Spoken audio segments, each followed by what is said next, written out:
Hey YouTube, and welcome back to my kitchen.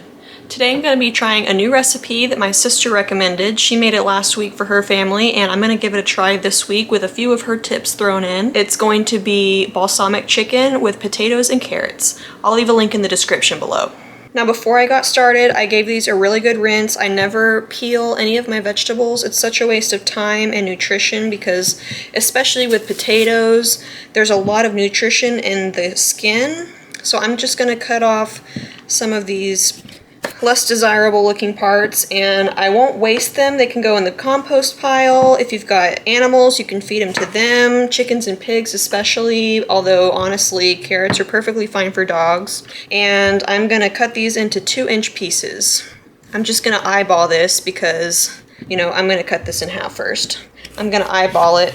And it may be a little bit smaller than 2 inches. One of the tips my sister gave me was that she probably could have cut them a little bit smaller or cooked them a little bit longer. Hers were not 100% soft when she was done.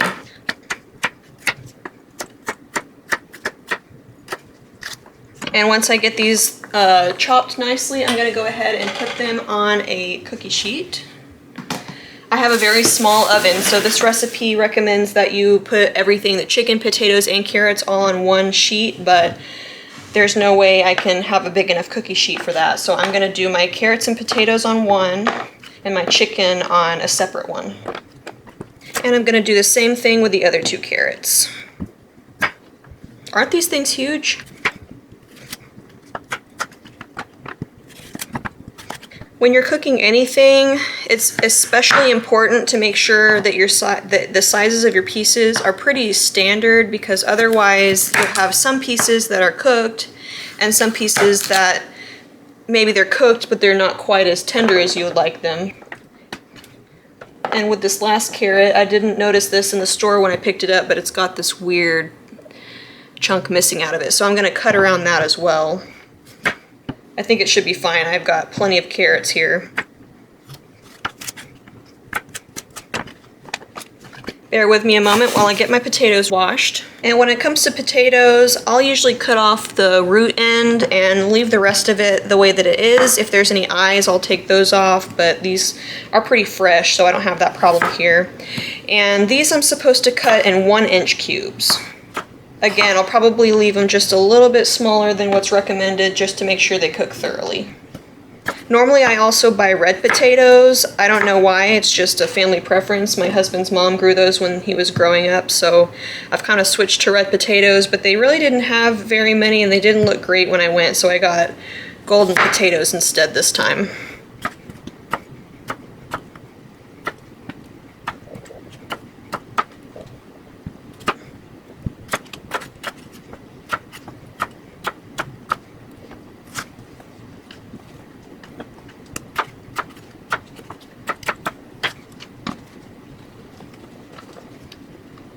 I'm gonna make this potato fit. It's probably gonna be a little bit too much, but it'll be fine.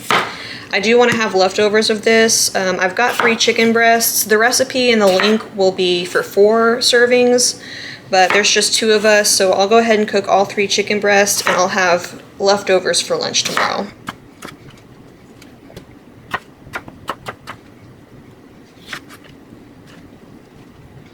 Let me grab my olive oil. I'm going to drizzle it with olive oil, and then I will go on to step 2, which probably I should have done first, but it's okay. It'll take a little bit of time to get the balsamic glaze ready, but these aren't going to go bad just sitting on the counter like this, so I went ahead and did my prep work first, but I'll be right back. We can move on after that.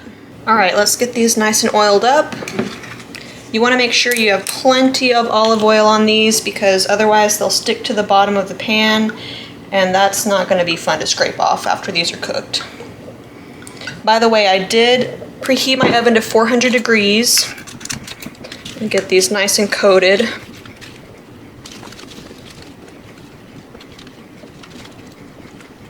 Alright, I've just rinsed my hands off really well. Another tip my sister gave me is that she could have seasoned everything a little bit more, so I'm going to be generous with my seasoning. It calls for salt and pepper, garlic powder, basil and thyme, and I'm also going to be using onion powder because I just feel like If you have garlic powder, you need onion powder, and pretty much everything I feel like needs onion powder. I call salt, pepper, garlic powder, and onion powder the cardinal 4 spices because I don't really cook without those ever. That was basil, but just a little bit more in this corner. Okay. Go ahead and do some thyme.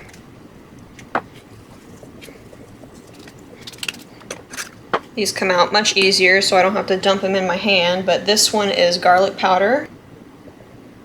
And lastly, onion powder. It smells really good. I said lastly, but I still need to do the salt and pepper. I'm being really generous with the potatoes. They're really going to soak up the salt a lot. And pepper. Don't these look well seasoned? Well, of course they're well seasoned on the top, but again, I'm going to give them one more toss with all the seasonings on them to get those nice and mixed up so that the vegetables on the bottom still have some flavor.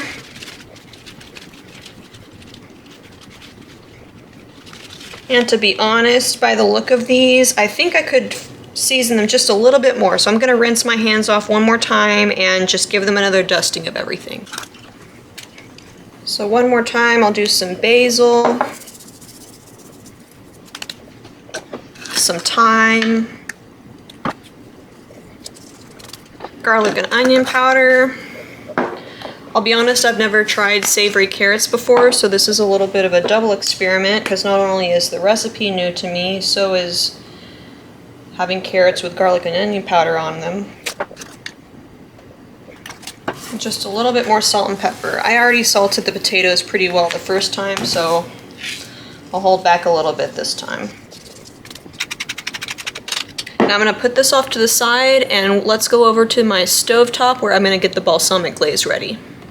Now in this measuring cup, I've got 1/3 cup of honey and 1 cup of balsamic vinegar. I'm going to give this a little mix because the density is so different that the honey's just sinking to the bottom, and we're going to be heating this up and boiling it for a few minutes until it reduces by half. So I want to make sure I get all the honey from the bottom, and I think the best way to do that is to kind of mix it into the more watery balsamic vinegar. Seems like it's working. I'd call that a success. I'll turn the heat on medium for now, maybe like a level 6, and I want to keep my eye on this a little bit because it does have the honey in there, and I don't want, and the balsamic has some sugar content in it too, I'm sure, so to make sure it doesn't burn or scorch the sides of my pan, I'm just going to keep my eye on it a little bit. But while this heats up and starts to boil, I'm going to go ahead and get my chicken ready and shred up and grate up some Parmesan. Now I'm trying to keep my chicken in the fridge as long as I can because that's the most perishable item that I'm cooking with today. So I'm going to go ahead and get my Parmesan ready. If you buy pre-grated Parmesan, this will save you a step, but as I've mentioned in some of my other videos, I just like the quality of freshly grated and shredded cheese better. They add things, anti-caking agents to shredded and grated cheeses that kind of prevents it from melting properly, so even though I know this is going to be going on the vegetables, I still would rather grate it myself. I don't want to buy pre-grated Parmesan just for this one purpose. And the recipe says we need about 2 tablespoons. It's pretty close, but I'd say I need just a little bit more. Plus, can you really ever have too much Parmesan? I don't think so. Or really cheese of any kind. If you're lactose intolerant, I am so sorry. That's probably pretty good. I'll just put this off to the side. You'll notice I have had a cutting board change. That is because I have a rule in this house. I do not want any raw meat on my wooden cutting board. My husband has a wooden cutting board for when he's smoking meats, but I don't want to bring that out. It's really large, and I'd rather just use this plastic one. I've got it. It's big enough to do the chicken. Plus, I'm going to have to be hammering out the chicken to flatten it out, so I would just rather use my plastic one for now. And let me grab the chicken out of the fridge, and we will go on to the next step. Now, I'm not really a fan of flattening out chicken, but I do think it's going to be necessary in this case because it's really only supposed to cook maybe 40 minutes or less, and whole chicken breasts that are, you know, of normal thickness are not going to only take 40 minutes. They're gonna take a little while longer, especially considering the fact that I've got 3 on the same pan. So I'm gonna get these laid out, toss my trash really quick. I'm gonna grab a sheet of saran wrap to cover it so that I don't get everything chicken juicy, and I'll be right back. All right, this is one of my worst enemies in the kitchen, any kind of cling wrap. So hopefully I can do this without having to spend a bunch of time uncleaning it from itself. Let's just start with this. And I don't have a meat tenderizer, so I'm just going to use my rolling pin. Also, it's only been a few minutes since we started the balsamic glaze, and I can already hear it starting to boil, and it smells really good in here.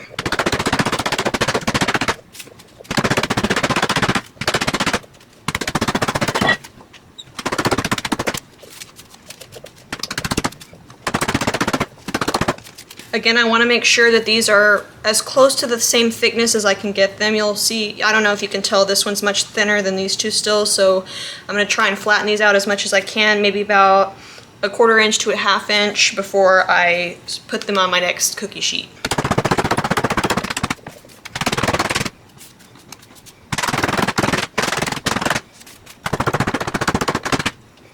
I think this is pretty good. I'm gonna get my other cookie sheet, put these on there, and then we're gonna put oil on them, season them, and then I'll go over the next steps after that.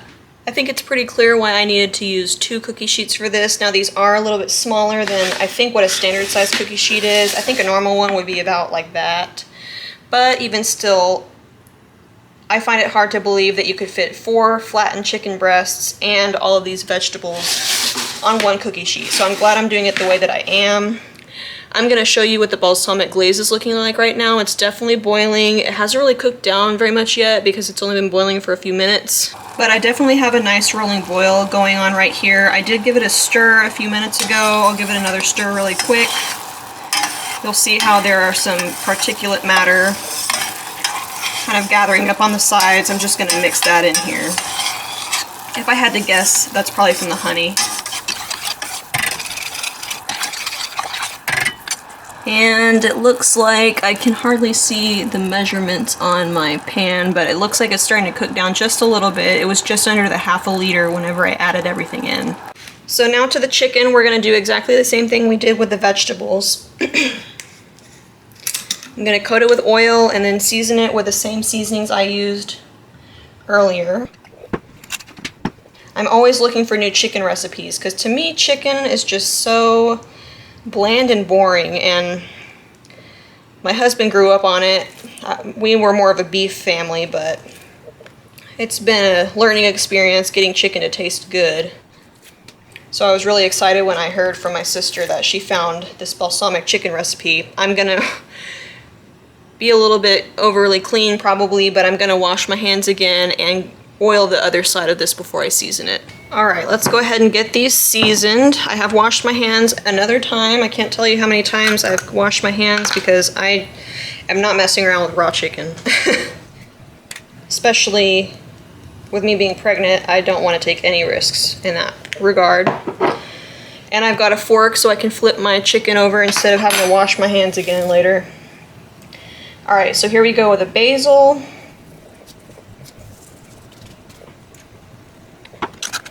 Some thyme. By the way, this recipe only calls for like a 1/4 teaspoon or maybe a 1/2 teaspoon of each of these things, and I can guarantee you I've used way more than that, so. With 1 fewer chicken breast. Garlic and onion powder. Salt and pepper. By the way, I have been taking some breaks to stir that balsamic glaze. I don't want it to burn onto the edges.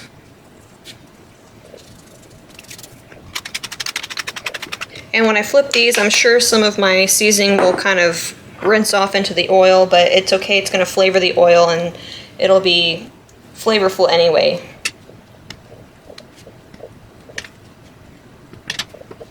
And again, basil. Keep underestimating how much basil I'm gonna need. Thyme.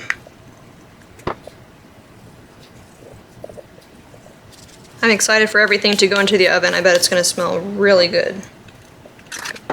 Onion powder, garlic powder, salt, and pepper. Once I get this ready, I'm gonna go check on the balsamic glaze because I think I am ready for that on the next step. So I just checked the balsamic and that looks great. It has reduced by about half, or maybe just a little bit more. It's starting to smell a little bit sweeter to me.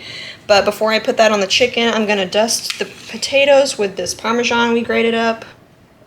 I'll reserve a little bit for the for when they come out too, because this is gonna melt and kind of brown a little bit on the potatoes. And then I'm gonna spoon about half of the balsamic glaze over the chicken. This smells really good. It's still pretty runny right now, but this is gonna sit and cool while the chicken bakes and really make a nice glaze. Right now I'm just gonna spoon some of this over the chicken, trying not to wash off too many of my spices.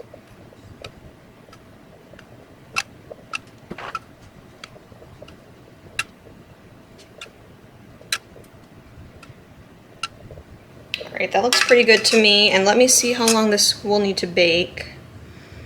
Bake for 20 to 25 minutes until chicken is cooked through and carrots and potatoes are tender. Since I have a thermometer, I'm gonna use that. The temperature for cooked chicken is 165 degrees Fahrenheit, and once the vegetables are soft, I think that's really what I'm gonna be waiting on, at least according to what my sister had experience with this. So I'm gonna go ahead and put my glaze back on the stove, let that cool on a burner that has been off. I'll pop these two things into my oven, cook them for probably about 25 minutes, and I'll be back for the next steps after that. Oh my gosh, you guys, it smells so good in here, and don't these look so good? I just took the temperature on the chicken, and they are definitely done. They're about 180 to 190 in the thick parts, so they're definitely done. I poked the carrots and potatoes with a fork, and they are a little bit soft, but I think they could do a little bit more time in the oven, so while the chicken rests, I'm letting the potatoes and carrots finish up for another 5 or 10 or so minutes in the oven, and dinner should be ready shortly. I just took the veggies out, so I'm going to use the rest of the Parmesan on the potatoes. And the balsamic glaze, which has thickened up nicely now. You can kind of see how thick it's gotten. The rest of this will be drizzled over the chicken and the carrots. If you have any leftover glaze, which I happen to have just a little bit left, I don't know if I'll save it, but you can keep this in the fridge in an airtight container for a few days. Well guys, that's all for this video. I really hope you enjoyed it. Let me know what you think down below. And if you're new around here, please consider subscribing to check out some of my future videos. I'll also leave a couple here you can check out in a playlist. I appreciate y'all sticking around, and I'll see you around next time. Bye guys!